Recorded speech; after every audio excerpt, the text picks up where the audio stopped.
Puji syukur kepada Tuhan boleh memberikan kesempatan bagi kita menikmati hari ini. Marilah kita mengikuti gerakan membaca Alkitab di saat ini hari yang ke-225. Sebelumnya kita berdoa. Terima kasih Tuhan atas hari baru yang Tuhan anugerahkan bagi kami semua. Kami boleh menikmati hari ini karena kebaikan-Mu Tuhan. Dan di saat ini kami rindu untuk belajar tentang firman-Mu.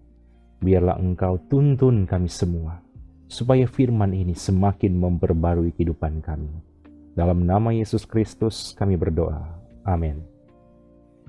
Yeremia pasal 35-38 berkata begini. Firman yang datang dari Tuhan kepada Yeremia di zaman Yoyakim bin Yosia, Raja Yehuda, bunyinya.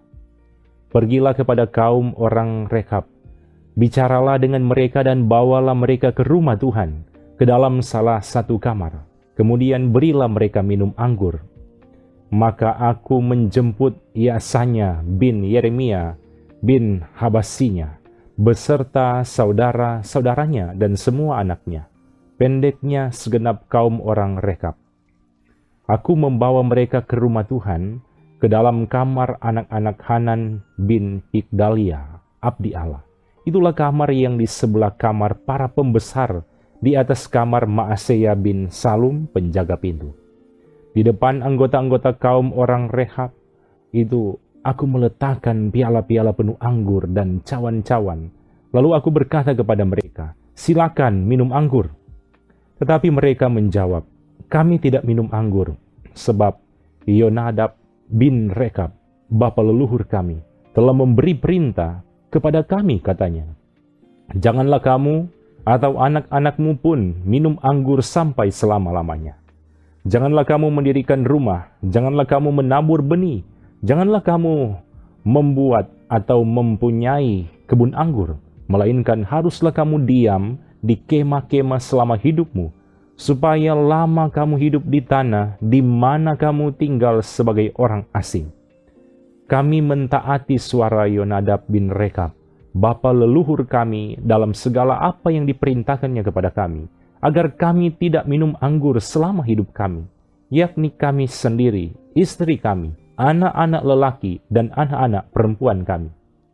Agar kami tidak mendirikan rumah-rumah untuk kami diami, tidak mempunyai kebun anggur atau ladang serta benih, melainkan kami diam di kemah-kemah dan taat melakukan tepat seperti yang diperintahkan kepada kami oleh Yonadab, bapa leluhur kami. Tetapi ketika Nebukadnezar Raja Babel bergerak maju melawan negeri ini, maka kami berkata, marilah kita mengungsi ke Yerusalem, karena tentara orang Kasdim dan tentara orang Aram itu. Demikianlah kami diam di Yerusalem. Pada waktu itu datanglah firman Tuhan kepada Yeremia, bunyinya. Beginilah firman Tuhan semesta alam, Allah Israel. Pergilah dan katakanlah kepada orang Yehuda dan kepada penduduk Yerusalem. Tidakkah kamu mau menerima penghajaran, yaitu mendengarkan perkataan-perkataanku? Memang perintah Yonadab bin Rekab itu masih ditepati. Ia telah memerintahkan kepada keturunannya, supaya mereka jangan minum anggur, dan sampai sekarang ini mereka tidak meminumnya, sebab mereka mendengarkan perintah bapa leluhur mereka. Aku sendiri telah berbicara kepada kamu terus-menerus, tetapi kamu tidak mendengarkan aku. Aku telah mengutus kepadamu segala hambaku, yakni para nabi, terus-menerus mengatakan, kembalilah kamu masing-masing dari tingkah langkahmu yang jahat itu, perbaikilah perbuatanmu, janganlah mengikuti Allah lain untuk beribadah kepada mereka, maka kamu akan tetap diam di tanah yang telah kuberikan kepadamu dan kepada nenek moyangmu. Tetapi kamu tidak mau memperhatikannya dan kamu tidak mau mendengarkan aku. Sungguh, keturunan Yonadab bin Rekab menepati perintah yang diberikan bapa leluhurnya kepada mereka, tetapi bangsa ini tidak mau mendengarkan aku. Sebab itu beginilah firman Tuhan, Allah semesta alam, Allah Israel. Sesungguhnya aku mendatangkan kepada Yehuda dan kepada segenap penduduk Yerusalem segala malapetaka yang kuancamkan atas mereka. Karena aku telah berbicara kepada mereka, tetapi mereka tidak mau mendengarkannya. Dan aku telah berseru kepada mereka, tetapi mereka tidak mau menjawab. Tetapi berkatalah Yeremia kepada kaum orang Rekhab, beginilah firman Tuhan semesta alam, Allah Israel. Oleh karena kamu telah mendengarkan perintah Yonadab, bapa leluhurmu, telah berpegang pada segala perintahnya dan telah melakukan tepat seperti yang diperintahkannya kepadamu. Maka beginilah firman Tuhan semesta alam, Allah Israel. Keturunan Yonadab bin Rekhab takkan terputus melayani aku sepanjang masa. Dalam tahun yang keempat pemerintahan Yoyakim bin Yosia, Raja Yehuda, datanglah firman ini dari Tuhan kepada Yeremia, bunyinya. Ambillah kitab gulungan dan tulislah di dalamnya segala perkataan yang telah kufirmankan kepadamu mengenai Israel, Yehuda, dan segala bangsa, dari sejak aku berbicara kepadamu, yakni dari sejak zaman Yosia sampai waktu ini. Mungkin apabila kaum Yehuda mendengar tentang segala malapetaka yang aku rancangkan, hendak mendatangkannya kepada mereka, maka mereka masing-masing akan bertobat dari tingkah langkahnya yang jahat itu, sehingga aku mengampuni kesalahan dan dosa mereka. Jadi Yeremia memanggil Baruk bin Neria, lalu Baruk menuliskan dalam kitab gulungan itu langsung dari mulut Yeremia segala perkataan yang telah difirmankan Tuhan kepadanya. Pada suatu kali Yeremia memberi perintah kepada Baruk, "Aku ini berhalangan, tidak dapat pergi ke rumah Tuhan.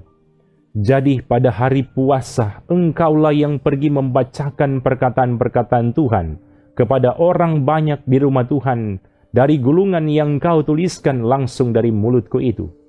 Kepada segenap orang Yehuda yang datang dari kota-kotanya, haruslah kau bacakannya juga." Mungkin permohonan mereka sampai di hadapan Tuhan, dan mereka masing-masing bertobat dari tingkah langkahnya yang jahat itu. Sebab besar murka dan kehangatan amarah yang diancamkan Tuhan kepada bangsa ini. Lalu Baruk bin Neria melakukan tepat seperti yang diperintahkan kepadanya oleh Nabi Yeremia untuk membacakan perkataan-perkataan Tuhan dari kitab itu di rumah Tuhan. Adapun dalam tahun yang kelima pemerintahan Yoyakim bin Yosia, Raja Yehuda, dalam bulan yang ke-9, orang telah memaklumkan puasa di hadapan Tuhan bagi segenap rakyat di Yerusalem dan bagi segenap rakyat yang telah datang dari kota-kota Yehuda ke Yerusalem. Maka Baruk membacakan kepada segenap rakyat perkataan Yeremia dari kitab itu di rumah Tuhan, di kamar Gemaria anak Panitra Safan, di pelataran atas di muka pintu gerbang baru dari rumah Tuhan. Ketika Mikaya bin Gemaria bin Safan mendengar segala firman Tuhan dari kitab itu, turunlah ia ke istana raja, ke kamar Panitera. Di sana tampak duduk semua pemuka, yakni Panitera Elisama, Delaya bin Semaya, Elnatan bin Akbor, Gemaria bin Safan, Sedekia bin Hananya, dan semua pemuka lain. Lalu Mikaya memberitahukan kepada mereka segala firman yang telah didengarnya, ketika Baruk membacakan kitab itu kepada orang banyak. Kemudian para pemimpin itu menyuruh Yehudi bin Netanya, bin Selemia, bin Kusi, kepada Baruk mengatakan, "Bawalah gulungan yang telah kau bacakan kepada orang banyak itu, dan datanglah kemari." Maka Baruk bin Neria membawa gulungan itu dan datang kepada mereka. Berkatalah mereka kepadanya, "Silakan duduk dan bacakan itu kepada kami." Lalu Baruk membacakannya kepada mereka. Setelah mereka mendengar segala perkataan itu, maka terkejutlah mereka dan berkata seorang kepada yang lain, kita harus dengan segera memberitahukan segala perkataan ini kepada raja. Bertanyalah mereka kepada Baruk, katanya, beritahukanlah kepada kami, bagaimana caranya engkau menuliskan segala perkataan ini? Jawab Baruk kepada mereka, segala perkataan ini langsung dari mulut Yeremia kepadaku, dan aku menuliskannya dengan tinta dalam kitab. Lalu berkatalah para pemuka itu kepada Baruk, pergilah, sembunyikanlah dirimu bersama Yeremia. Janganlah ada orang yang mengetahui di mana tempatmu. Kemudian pergilah mereka menghadap raja di pelataran, sesudah mereka menyimpan gulungan itu di kamar panitera Elisama. Mereka memberitahukan segala perkataan ini kepada raja. Raja menyuruh Yehudi mengambil gulungan itu, lalu ia mengambilnya dari kamar panitera Elisama itu. Yehudi membacakannya kepada raja dan semua pemuka yang berdiri dekat raja. Waktu itu adalah bulan yang ke-9 dan raja sedang duduk di balai musim dingin, sementara di depannya api menyala di perapian. Setiap kali apabila Yehudi selesai membacakan 3-4 lajur, maka raja mengoyak-ngoyaknya dengan pisau raut, lalu dilemparkan ke dalam api yang di perapian itu, sampai seluruh gulungan itu habis dimakan api yang di perapian itu. Baik raja maupun para pegawainya yang mendengarkan segala perkataan itu, seorang pun tidak terkejut dan tidak mengoyakkan pakaiannya. Elnatan, Delaya, dan Gemaria memang mendesak kepada raja supaya jangan membakar gulungan itu, tetapi raja tidak mendengarkan mereka. Bahkan raja memerintahkan Pangeran Yerameel, Seraya bin Azriel, dan Selemiah bin Abdel untuk menangkap juru tulis Baruk dan Nabi Yeremia, tetapi Tuhan menyembunyikan mereka. Sesudah raja membakar gulungan berisi perkataan-perkataan yang dituliskan oleh Baruk langsung dari mulut Yeremia itu, maka datanglah firman Tuhan kepada Yeremia, bunyinya, ambil pulalah gulungan lain, tuliskanlah di dalamnya segala perkataan yang semula ada di dalam gulungan yang pertama, yang dibakar oleh Yoyakim, Raja Yehuda. Mengenai Yoyakim, Raja Yehuda, haruslah kau katakan, beginilah firman Tuhan, engkau telah membakar gulungan ini dengan berkata, mengapakah engkau menulis di dalamnya bahwa Raja Babel pasti akan datang untuk memusnahkan negeri ini, dan untuk melenyapkan dari dalamnya manusia dan hewan? Sebab itu beginilah firman Tuhan tentang Yoyakim, Raja Yehuda. Ia tidak akan mempunyai keturunan yang akan duduk di atas takhta Daud, dan mayatnya akan tercampak sehingga kena panas di waktu siang dan kena dingin di waktu malam.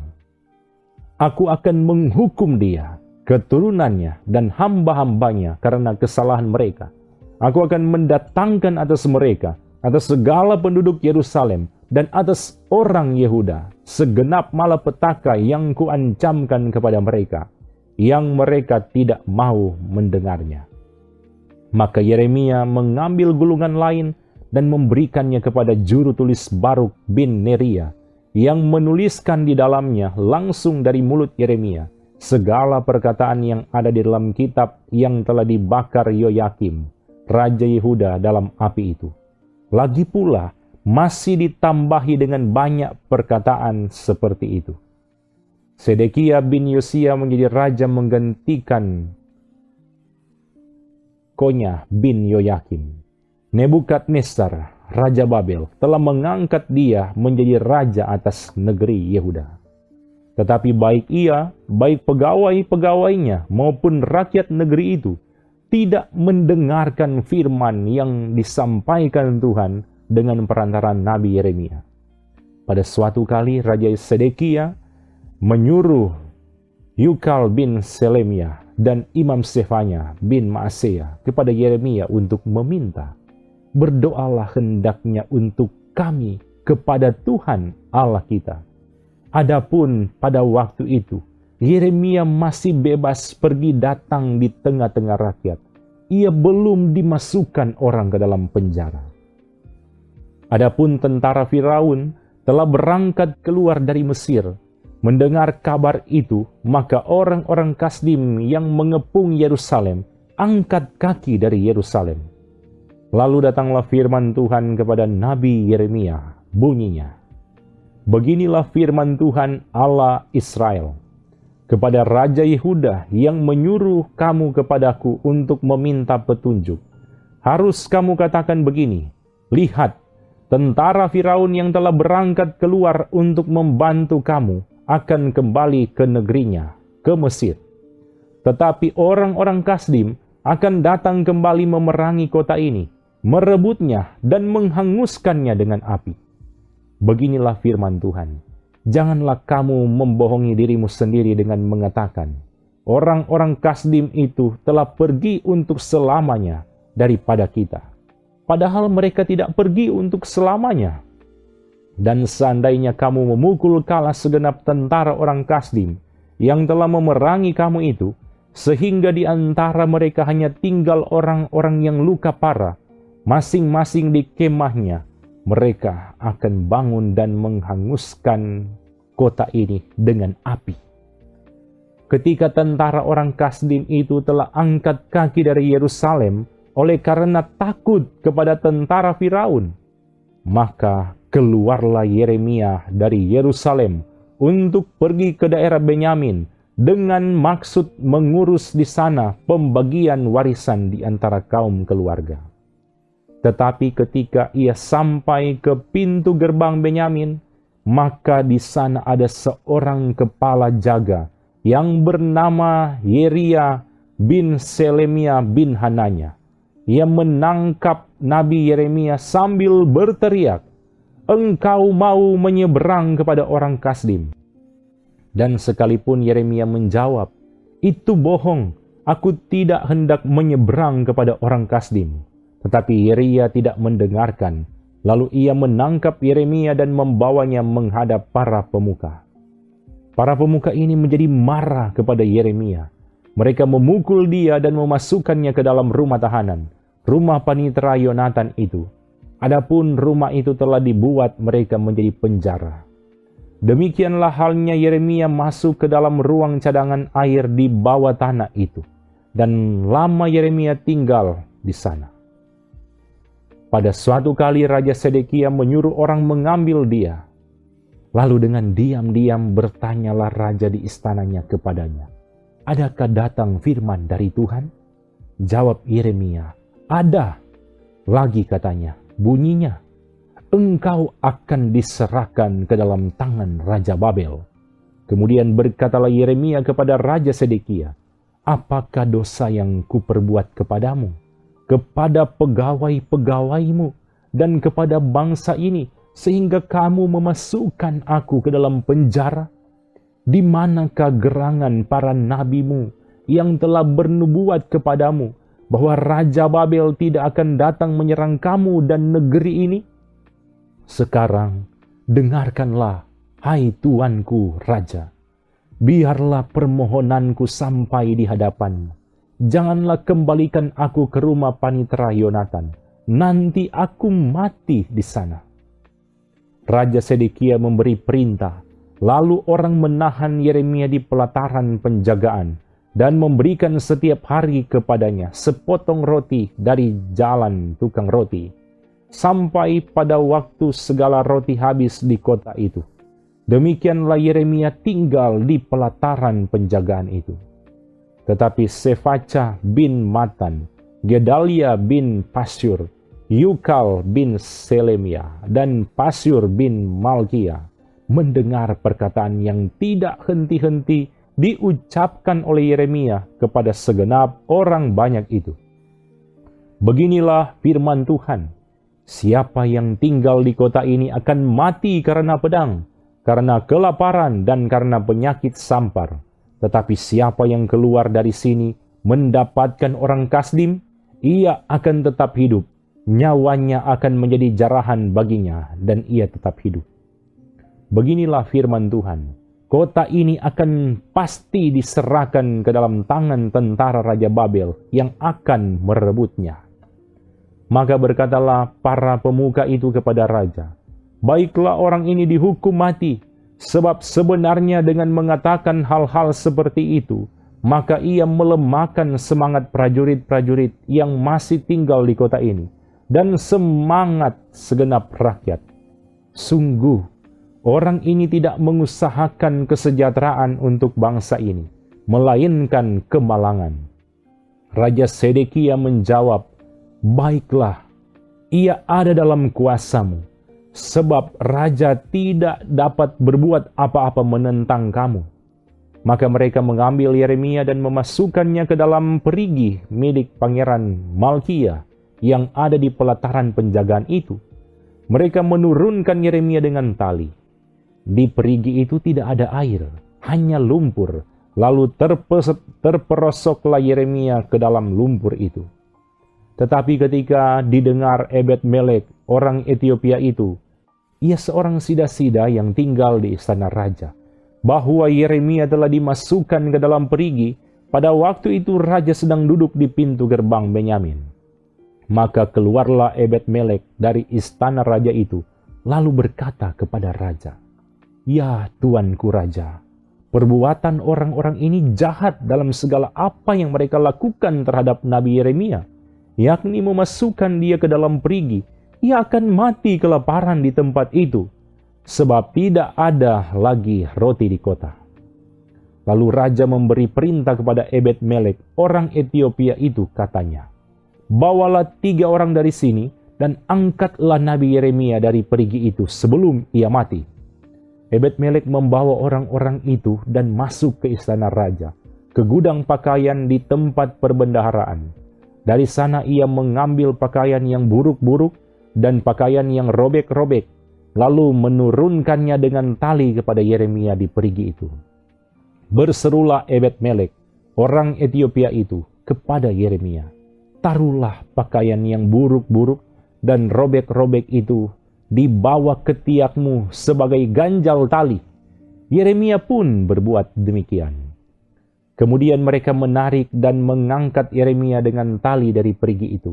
Demikianlah Yeremia tinggal di pelataran penjagaan itu. Raja Sedekia menyuruh orang membawa Nabi Yeremia kepadanya di pintu yang ketiga pada rumah Tuhan. Berkatalah raja kepada Yeremia, aku mau menanyakan sesuatu kepadamu. Janganlah sembunyikan apa-apa kepadaku. Jawab Yeremia kepada Sedekia, apabila aku memberitahukannya kepadamu, tentulah engkau akan membunuh aku, bukan? Dan apabila aku memberi nasihat kepadamu, engkau tidak juga akan mendengarkan aku. Lalu bersumpahlah Raja Sedekia dengan diam-diam kepada Yeremia, katanya, demi Tuhan yang hidup, yang telah memberi nyawa ini kepada kita, aku tidak akan membunuh engkau dan tidak akan menyerahkan engkau ke dalam tangan orang-orang yang berusaha mencabut nyawamu itu. Sesudah itu berkatalah Yeremia kepada Sedekia, beginilah firman Tuhan, Allah semesta alam, Allah Israel.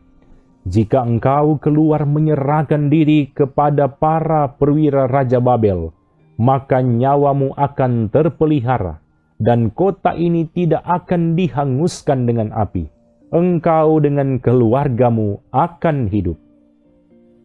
Tetapi jika engkau tidak menyerahkan diri kepada para perwira Raja Babel, maka kota ini akan diserahkan ke dalam tangan orang-orang Kasdim yang akan menghanguskannya dengan api, dan engkau sendiri tidak akan luput dari tangan mereka. Kemudian berkatalah Raja Sedekia kepada Yeremia, aku takut kepada orang-orang Yehuda yang menyeberang kepada orang Kasdim itu. Nanti aku diserahkan ke dalam tangan mereka sehingga mereka mempermainkan aku.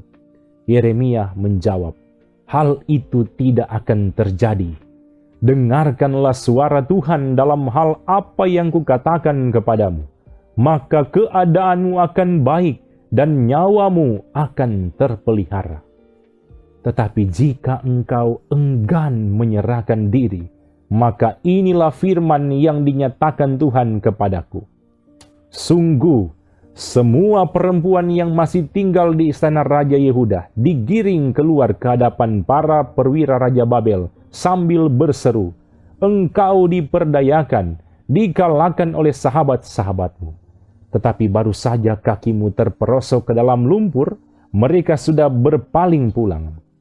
Semua istrimu dan anak-anakmu akan digiring keluar ke hadapan orang-orang Kasdim itu, dan engkau sendiri tidak akan terluput dari tangan mereka. Tetapi engkau akan tertangkap oleh Raja Babel, dan kota ini akan dihanguskan dengan api. Lalu berkatalah Sedekia kepada Yeremia, "Janganlah ada orang yang mengetahui tentang pembicaraan ini, supaya engkau jangan mati. Apabila para pemuka mendengar bahwa aku telah berbicara dengan engkau, lalu mereka datang meminta kepadamu, beritahukanlah kepada kami apa yang telah kau katakan kepada raja, dan apa yang telah dikatakan raja kepadamu. Janganlah sembunyikan kepada kami, supaya engkau jangan kami bunuh.